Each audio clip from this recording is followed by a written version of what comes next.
Hello everybody, hope you all are fine. আজকে তোমরা নতুন একটা জিনিস শিখবে, সেটা হচ্ছে ইংলিশ ট্রান্সলেশন। ইংলিশ ট্রান্সলেশন অর্থাৎ বাংলা থেকে ইংরাজিতে অনুবাদ করা। আমরা একটা কথা বাংলায় বলছি, সেই কথাটা যখন আমরা ইংরাজিতে বলবো সেটা হচ্ছে ট্রান্সলেশন বা ট্রান্সলেট করা ইংলিশে। অর্থাৎ বাংলা কথাটা ইংরাজিতে বলা বা ইংরাজি কথাটা বাংলায় বলা, অর্থাৎ কিনা একটা ভাষা থেকে আরেকটা ভাষায় রূপান্তর করা। যেমন ধরো একটি গরু, এটা আমরা বাংলায় বলছি, ইংরাজিতে বললে আমরা কি বলবো? A cow. তাহলে আমরা একটি গরু কথাটা ইংরাজিতে ট্রান্সলেট করে এ কাউ করলাম। এই একটা ভাষা থেকে আরেকটা ভাষায় রূপান্তর করাকেই বলা হয় ট্রান্সলেশন বা ট্রান্সলেট করা। এটাই আমরা আজকে থেকে শিখতে শুরু করব। তবে আমরা যা বলতে চাই সেটা আমরা বাংলা ইংরাজি দুটোতেই সমানভাবে সহজে বলতে পারবো। চ্যাপ্টার 1 আজকে আমরা শিখব আর্টিকেলসের ব্যবহার। এ, অ্যান, দ্য এগুলো হচ্ছে আর্টিকেলস। এ আর অ্যান, একে আমরা আও উচ্চারণ করে থাকি যখন আমরা ব্যবহার করি বাক্যে। তো এই এ আর অ্যান বা আ আর অ্যান, এই দুটো একটি বোঝাতে ব্যবহার করা হয়। যেমন দেখো, একটি মানুষ, একটি বই, এই একটি কথাটা বোঝানোর জন্য আমরা এ বা অ্যান ব্যবহার করে থাকি। এখানে আমরা এ ব্যবহার করছি, একটি মানুষ, এ ম্যান, একটি বই, এ বুক। এখানে আমরা যে বাক্যগুলো দেখব প্রথমে, সেগুলো আমরা এ ব্যবহার করে করব, এরপর আমরা অ্যানের ব্যবহার শিখব।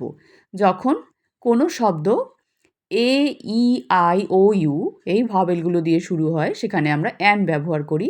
বাকি কনসোনেন্ট দিয়ে শুরু হওয়া শব্দের ক্ষেত্রে আমরা এ ব্যবহার করে থাকি। দেখো, একটি গরু, এ কাউ, একটি গাছ, এ ট্রি, বা আমরা আ ট্রিও বলতে পারি, আ কাউও বলতে পারি।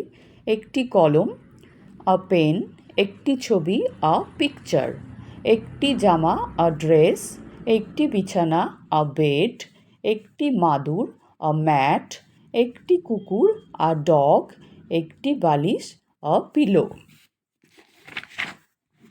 এরপর দেখো, একটি টেবিল, আ টেবিল, একটি চেয়ার, আ চেয়ার, একটি বোতল, আ বটল, একটি ব্যাগ, আ ব্যাগ, একটি পেন্সিল, আ পেন্সিল, একটি পেন্সিলের বাক্স, আ পেন্সিল বক্স। এই পর্যন্ত তোমরা সুন্দর করে তোমাদের বইতে পেন্সিল দিয়ে লিখে ফেলবে। আর নতুন যে শব্দগুলো শিখলে, সেই শব্দগুলো তোমরা স্পেলিং অর্থাৎ বানান সমেত মনে রাখবে। সেগুলো বারবার বলা বা লেখা অভ্যাস করবে, তাহলেই তোমরা সেগুলো শিখে যাবে। সেগুলো পরবর্তী সময়ে তোমরা ব্যবহার করতে পারবে। এইভাবেই আমরা নতুন ভাষা শিখি, তাই তো? তাহলে আমরা কি শিখলাম আজকে? আমরা আজকে এ, এই আর্টিকেলটার ব্যবহার শিখলাম। সেটা বলার সময় আমরা আও উচ্চারণ করে থাকি। আমরা এরপর আরও কিছু এ দিয়ে প্র্যাকটিস করে নেব, নিয়ে আমরা তারপর অ্যান কোথায় ব্যবহার করা হয় সেটা বিস্তারিতভাবে শিখব। তারপর আমরা দায়ের ব্যবহার শিখব।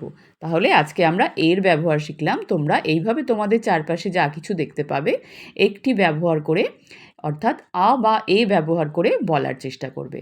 তাহলে তোমরা সহজেই শিখে যাবে এ আর্টিকেলের ব্যবহার। সবাই ভালো থাকবে। কোথাও বোঝার সমস্যা হলে ক্লাসে জেনে নেবে। বাই।